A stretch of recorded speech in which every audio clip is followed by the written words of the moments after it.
Esther's Reboot Challenge, Day 23, page 105. I have a friend who is a designer. He makes money on every job order.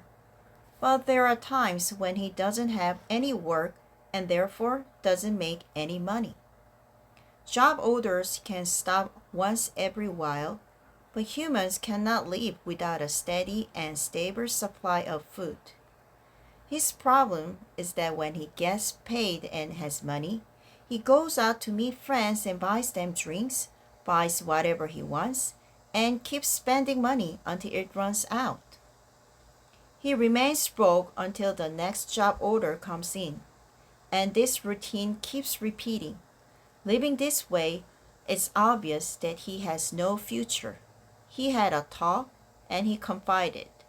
Listening to you, I realized that I was not an independent worker. I was just a lifelong part-timer. The answer to his problem lies in what he said. He created his own unstable situation by repeating the same routine of spending money when he has money and going broke when money stops coming in. You must learn how to save money whenever you make any and how to manage yourself and the people around you to ensure steady job orders. You are a true independent worker only when you become financially independent. I think that my employees are all staying with me because ultimately staying with this company gives them the answers they need about how to live their life.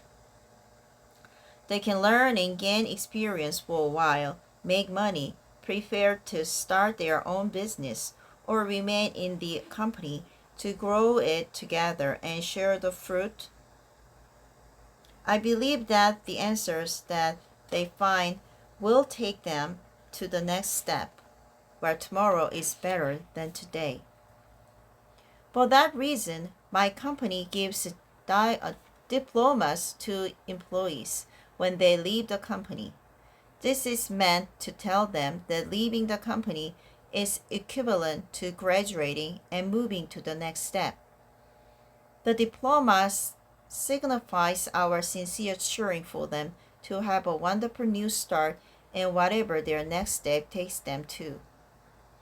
If you must leave your current company or if your company closes due to coronavirus, give yourself 3 days to work through your reactions. Then rise up courageously and give yourself a graduation certificate. Compliment yourself for all your hard work and encourage yourself. Get yourself admitted to a new world as an independent worker. We'll have to endure this time of crisis for the next several years. It is possible that you will come to a moment when your work itself collapses. When it happens, don't forget the third Reboot formula, which is becoming an independent worker. To ensure that you do it, you must remember to tell yourself this: work may disappear, but I am still here. Pull yourself together and courageously reboot yourself to become an independent worker. Chapter 7, Reboot Formula for Safety. For several years, I've been traveling with my oldest daughter, just the two of us. Usually my daughter picks the destination.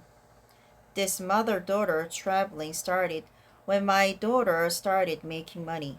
Watching her paying for my flight tickets, I enjoyed the pleasant sense of reward for having raised a successful child. But this generous treatment from my daughter didn't last long. Toward the end of January, when the coronavirus situation was growing serious, my daughter asked me, with a disappointed look on her face, "Mom, it's not going to work out this year, is it?" I answered honestly. I said, "I don't think so. Even if there are flights available, we cannot travel this year because we don't have the money." I don't even have any speech schedules. And where would we go at a time like this? These days, however, I couldn't dream of traveling overseas, even if I had the money. We might have to stash our passport away in the drawer for 1 or 2 years. One day, I was talking with my employees and asked them how they thought people would travel abroad. I guess people might feel nervous about sitting so close to other passengers in the economy section like they did in the past. I think passengers might want to have at least one empty seat in between. People would check in online in advance instead of standing in line at the airport. I would feel safe to touch the check-in machine that so many other people have touched. I wish airports would introduce touchless machines. Worst of all, you would be so screwed if you traveled to another country and were confirmed to have the virus there.